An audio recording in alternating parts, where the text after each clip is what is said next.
Amazing woman, Nikki Gozer.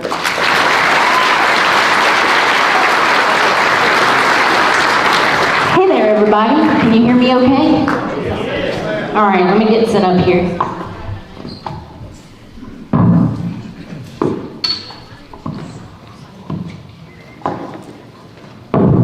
All right. So, pick up some trash here.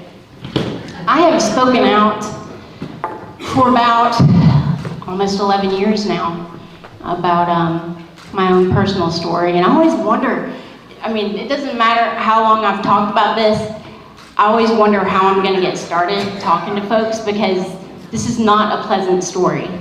This is a very disturbing story, and unfortunately, it's my story. But I have spoken out in the hopes that others can learn something from my experience, and so that they can understand really, truly, why standing up for your basic human right of self-defense is so important. Because we're inundated on the news and the media with horrible stories of awful things that happen to good people.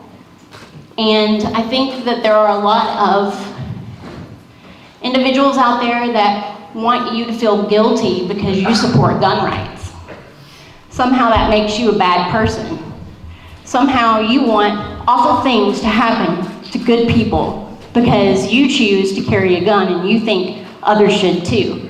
Well, I'm here today as a victim of a very violent crime, what some would call a gun crime. So I'm here to let you know that not all victims of violent crime want more gun control. Some of us actually believe in the basic human right of self-defense, and we support gun rights, and that person is me. So, I also wonder if I'm ever gonna get through this without breaking down or crying. So, I'm just gonna tell you that sometimes I can pull it off pretty well, and then sometimes tears come out of me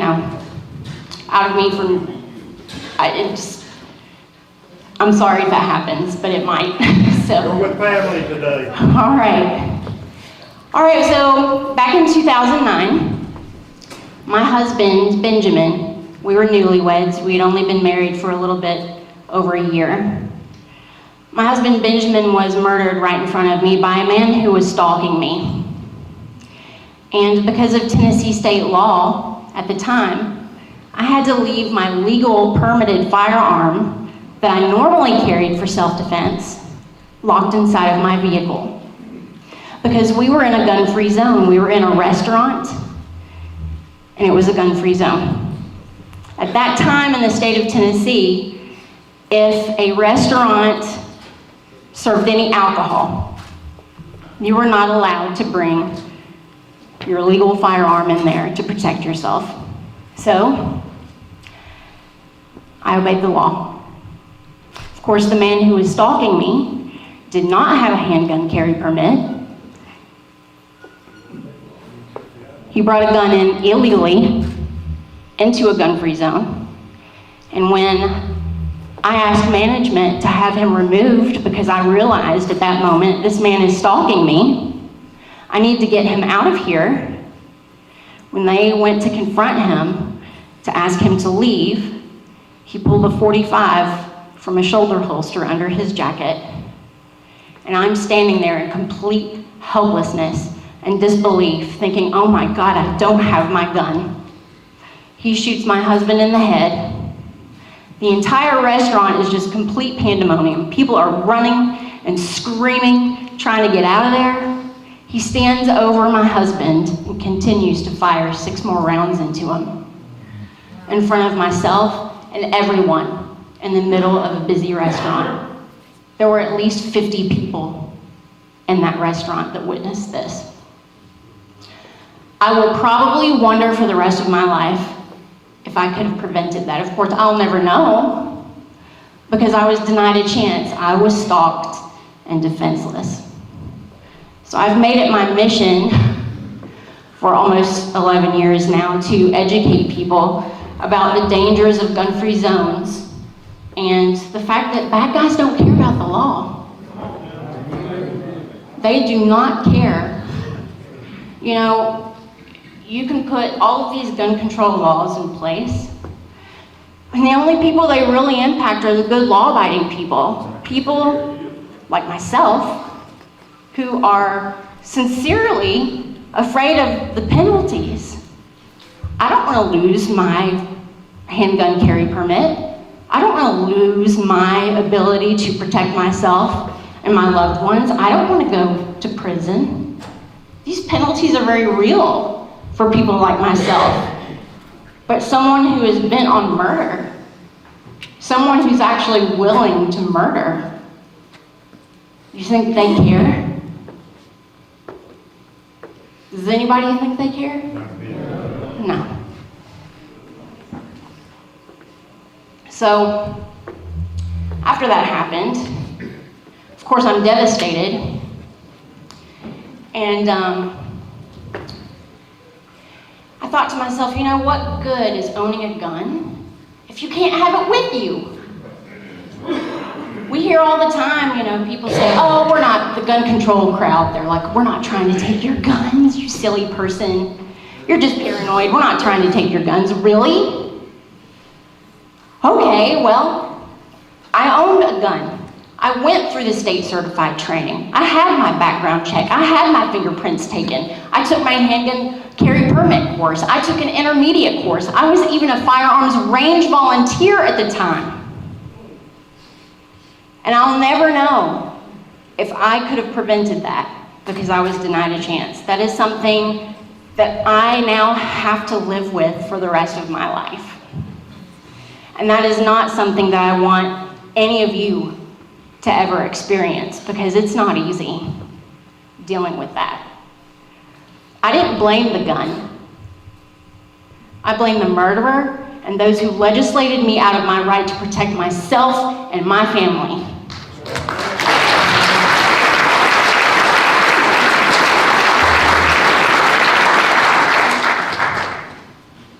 Well, now let me tell you a little bit about the way he was taken down. There just happened to be a United States Marine that was in the crowd. And the murderer, I don't ever say his name because I don't want to give him that attention. I think a lot of these evil people do it for attention. So I refuse to say his name. I just call him the murderer or my stalker. He very calmly put the gun back inside the holster, zipped his jacket up, and just started to walk out. Like no one would know that he was the shooter. And a United States Marine tackled that man. And a handful of other men jumped on top of him and they disarmed him and held him until the police came. I've been told that the police arrived within 3 minutes of the 911 call. That is incredibly fast. It never happens. I mean, these police just happened to be right down the road at an apartment complex on a call when they got the call in for the restaurant that we were inside. I can tell you that when it's happening to yourself or your loved one, it seems like an eternity. And it's not law enforcement's fault. You know, they have a very difficult job. But they, even themselves, they know they can't be anywhere and everywhere at any time. If you actually speak with law enforcement officers, just out of curiosity, how many either current or retired law enforcement are in the room? Thank you so much for your service. I can tell you that the job that you do or have done in the past, it's very meaningful for victims. I'm very good friends with the police officer that was first on the scene that night and stayed with me. He ended up going to the hospital with me when they were checking me for signs of trauma and shock. And he's become a very good friend. And when you're there on the scene with a victim of a horrible crime, it means something to them. You are their hero when they're dealing with something that is absolutely horrible. So this ended up going to trial 3 years later. Justice does not come quickly, and sometimes it doesn't really come. So what happened was, it was a bench trial. The murderer gets to choose that. He did not want a jury. And for whatever reason, the prosecutor didn't want to push back and insist on a jury. I wanted a jury, but it didn't matter what I wanted. So it was a bench trial, judge only. And despite all of the overwhelming evidence to prove premeditation, this judge dropped it from first-degree premeditated murder to second-degree. Now let me tell you about some of the evidence that I learned about. When the police searched his vehicle at the crime scene that night, they found 2 more guns, ammunition, a baseball bat, binoculars, gloves, rope, and a knife. That's not a medical kit they found in his truck. I'll never really know what his ultimate plan was, but somehow I can't help but to think that it included me. The news the next day found a social media post that he had put up. I had to block him from my social media because he started sending me inappropriate messages. My husband asked him to leave me alone. So of course, when you block someone, you don't see their page anymore. Their social media, they can't see yours, you can't see theirs. The news the next day found a post on his social media. It said, "Predator versus prey. I know who you are. Run. Where will you work where I can't find you?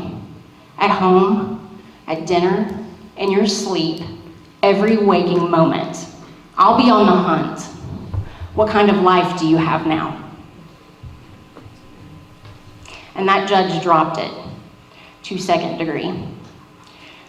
So this man was sentenced to 23 years at 100% with no parole. I've recently learned that 100%, it doesn't mean 100%. This guy has been allowed to earn early release good behavior credits. He has already earned the max in good behavior credits, so he gets released 3.5 years early. So now I've learned that his release date is October 21st, 2028. Now some people say, oh, that's 8 years away. That's a while. Oh yeah, that's just a while for you, but let me tell you, the past 10.5 years, almost 11 years has gone by like that. 8 years is gonna be here before I know it. And this guy is extremely dangerous. He's already proven that. So, I started doing research out there on websites, a lot of feminist websites, women's websites, stalking resource websites. What advice are they giving women out there? Now, not to say that men aren't stalked. Men are definitely stalked. Men are definitely victims of violent crime. But I'm focused on women here today, guys, okay? These websites, they say things like, you might want to consider moving. You might want to consider changing your job. Might want to change your name. Don't follow a routine. You might want to consider getting a restraining order. Piece of paper. All of the advice, and look, some women may need to hear that, and some of that advice might be helpful, but there's one key piece of information that is missing. I have looked everywhere on all of these resource pages. They never talk about your basic human right of self-defense. They never talk about justifiable use of force, going to get your handgun carry permit, buying a gun, learning to protect yourself and your loved ones. Everything is geared around changing your entire life, sometimes giving up everything that you hold dear. And I just think that's wrong. I think that all options should be put on the table, and women can decide for themselves what will work best to help protect themselves and their loved ones. But give them all the options. Why is this seen as so taboo? Why? What is the harm in letting women know all of the options that they have? And this really bothered me. Women should not be made defenseless. Now I'm gonna give you an example here. So let's say you are a lady that works in a business and they ban firearms from the entire premises, from the property, period. So you can't have your legal handgun on you inside of your workplace, and you can't even have it locked inside of your vehicle. Okay, let's think about that. You can't protect yourself while you're at work. And you're now disarmed and unable to protect yourself. Walk into the parking lot. If you go anywhere, you go to the grocery store, you go to the bank, wherever, you're completely helpless. Even when you pull into your own driveway after work at night. Where do you think some demented guy is gonna go to harm you? I mean, this is not rocket science. I mean, this is pretty common sense stuff. And I think it's horrible that anyone is made defenseless, regardless whether it's a male or female. But like I said, I'm mostly talking about women here. And I just think it's horrible, and there are a lot of unintended consequences with gun control, things that people just don't seem to think about. So let me tell you about the prosecutor for Ben's murder case. So nobody told me about the evidence in the truck. I literally had to find this information out when I went for a meeting with the prosecutor. They have various meetings before the trial to help, get you prepared. And I asked if I could see the case binder. He said, sure. I think he just expected me to just flip through it real quick. No. I spent a while looking at that case binder, and that's where I found the evidence in the truck, and I was shocked. The prosecutor's name was Dan Ham. And I said, Dan, why do you think he had all of this stuff in his truck? Now, let me tell you this about Dan. Dan had been what I perceived as very condescending with me for many months. And I couldn't quite figure out why. I thought, maybe I'm asking too many questions. Victims of crimes, oftentimes we feel lost in the whole court system, the criminal justice process. We don't understand criminal law, and naturally, I had a lot of questions, a lot of concerns, and I asked a lot of questions. So I thought, maybe I'm just irritating him. But then when I asked him about the evidence in the truck, I said, why do you think he had this stuff in his truck? Why would he have 2 other guns in the truck? And he said, I don't know, Nikki, maybe he's just a gun nut. I hate guns. I don't understand why anybody would ever want to own a gun. And that's when I realized that there was probably much more to this man being condescending with me than just me asking questions. Ben and I were stuck with this prosecutor who absolutely despised what I stood for. I had been on just about every news program in the Nashville, Tennessee area talking about our basic human right of self-defense and how I was denied the ability to protect us. And I worked very hard to get the law changed in Tennessee. And it's changed now. Now, as long as you've got your permit to carry, As long as you're not drinking any alcohol, then you can now carry in restaurants that serve alcohol. Now, they're still allowed to post a no guns allowed sign if they choose to, but at least it's no longer state law. This is what I had to deal with. I'm here to tell you, if you think that courts are going to protect you, if you think the criminal justice system really cares about you, I'm here to tell you that they don't. Unfortunately, they don't. This guy is going to get out. What I've also learned recently is he's still stalking me. He's just doing it from prison. This man has been sending me twisted, demented love letters from prison. What he does is he sends these letters to my former attorney that I used for my wrongful death suit against him. He sends the letters on to him. I hadn't talked to that attorney in years. And while I was working on this book, Stalked and Defenseless, I contacted my old attorney to get information for the book. And that's when he told me, Nikki, he's been sending you letters for years. So, he sent me those letters. And I have to tell you guys, it's terrifying. This guy's sending me pictures of himself. He's sending me letters that say, I love you so much. I think about you every day.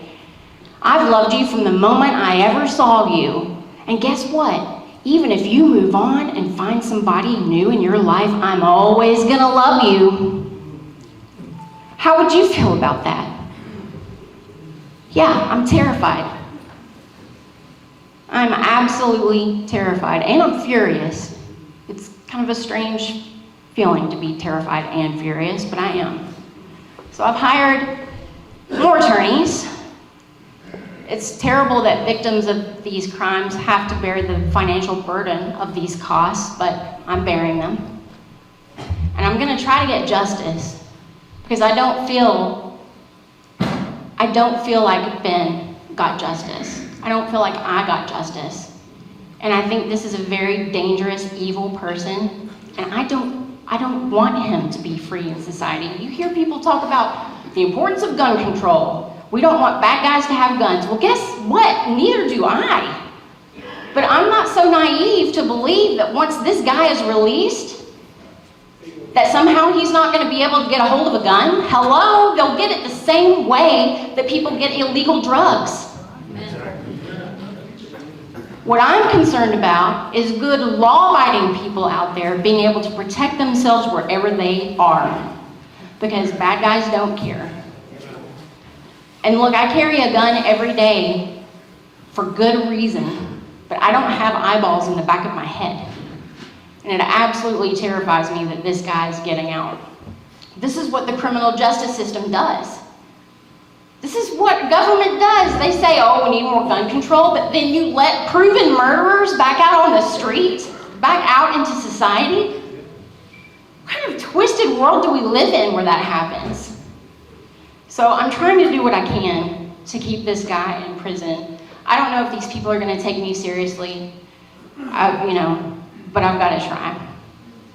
So let me talk to you a little bit about red flag laws and how they can negatively impact people like myself. I talk about this because I feel like a lot of people don't think about how red flag laws could impact victims of crimes, and they really can. All right, so show of hands, how many of you believe that after going through something like I've been through, how many of you believe that depression is a normal human reaction to something like that? Everybody in the room. All right, so obviously I was depressed. Who wouldn't be? And I remember thinking to myself, and I'm just being honest with you, I remember thinking to myself, you know what? If the good Lord wants to take me in the middle of the night while I'm sleeping, I am perfectly fine with that, because this is awful. Now, was I suicidal? No. But you can understand how somebody might misinterpret that. Somebody who may be very well-meaning, could be your family member, could be a friend, coworker, neighbor. Here's how red flag laws can impact victims.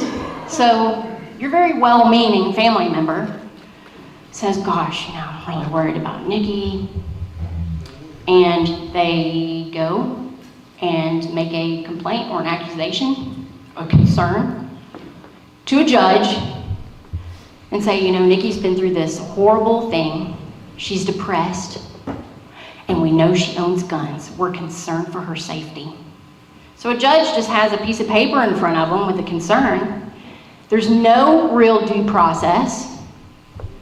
Next thing you know, knock, knock on the door. We're here to confiscate all of your guns. Now, can you imagine going through something as horrific as what I went through?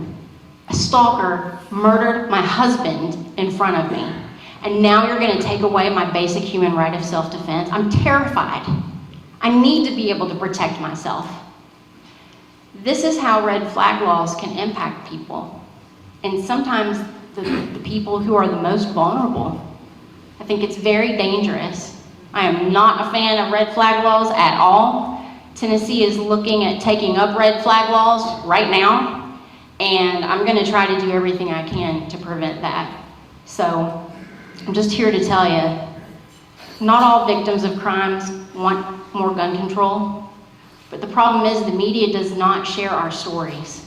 All that you guys hear about are victims that blame guns. And I just don't see the sense in it, Guns are used every single day to save innocent lives. But you don't ever hear those stories. But I'll tell you what, I go through the news and I find those stories myself. I work for the Crime Prevention Research Center, and I would highly recommend that you check out our website.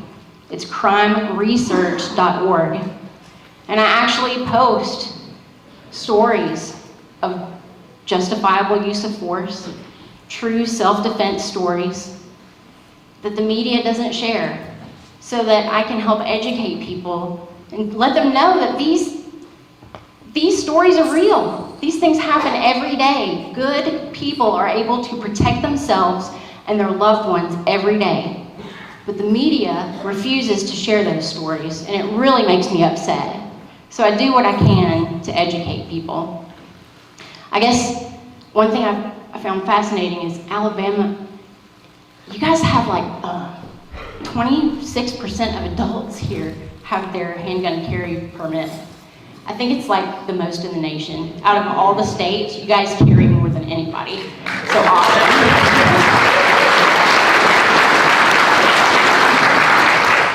Yes, I'm gonna have to come back here. This is like, I feel so safe in this room, I have to tell you. I feel really, really safe here. I guess the thing I want to leave you guys with is, I don't ever want you to feel guilty for standing up for your gun rights. Don't let these gun control advocates do that to you. Don't. Remember what I'm saying to you. There are victims out there that understand gun rights and the basic human right of self-defense. You should never feel guilty for wanting to protect yourself and your loved ones, ever. Don't ever feel guilty about that. And if you are just gonna run to the grocery real quick, just go run a quick errand, I'll just be a few minutes, I'll just leave the gun at home, it's not a big deal, I'll be right back. Don't. Please take it with you, because you just never know. Evil can visit you anytime and anywhere, and I don't want to make you paranoid, but bad things happen to good people, and unfortunately they happen every day, and you just never know what's going to happen, so please carry. And I really, really appreciate you guys having me out here. It's been a pleasure to meet you, and thank you for standing up for our Second Amendment.